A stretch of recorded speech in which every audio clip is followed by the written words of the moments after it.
دیکھ کے تھوکتے تھے وہ ویلکم کہتے ہیں، باہیں پھیلاتے ہیں، عزت دیتے ہیں۔ کیوں؟ اللہ چاہے دلوں میں عزت ڈال دے، اللہ چاہے دلوں میں نفرت ڈال دے۔ عزت اور نفرت کے خزانے اس کے پاس ہیں، وہ عزت ڈال دیتا ہے۔ سورۃ فاتحہ 7 بار کھانے کے دوران۔ اس کی مشق کرنی ہے، اس کی مشق کرنی ہے۔ ہاں، چیزیں مشق سے ہوتی ہیں۔ میں چوراہوں پہ کھڑا دیکھتا ہوں، ڈھول والے کھڑے ہوتے ہیں، پیلا چولا پہن کر، کپڑے پہن کر ڈھول بجا رہے ہوتے ہیں۔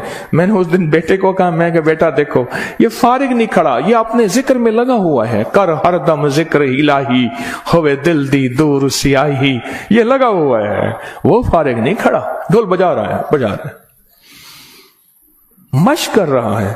ہمارے ہاں ایک، میں موچی کی دکان پہ گیا، اس کا بچہ جو ہے نا کیل ٹھونک رہا تھا، ایسے ٹھونک رہا تھا کہ میں کہا کیل ضائع کر رہا ہے۔ اس نے کہا جی یہ کیل ٹھونک رہا ہے، اس نے جوتی پہ کیل لگانے ہیں، یہ اس کی مشق کر رہا ہے کہ کیل کو کیسے ٹھوکا جاتا ہے۔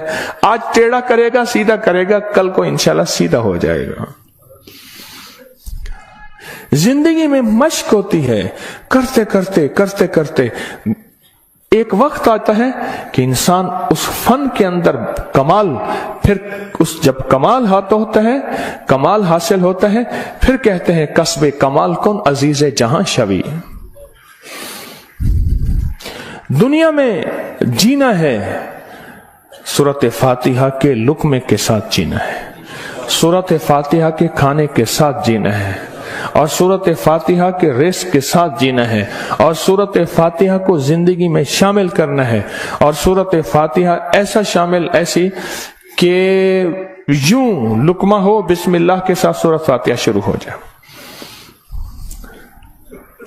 پھر آپ دیکھیں صحت، اپنی فٹنس، تندرستی، خوش خوراکی، غیب سے دسترخوان وسیع، غیب سے برکت کے خزانے، غیب سے لطف و کرم اور عطا کے خزانے۔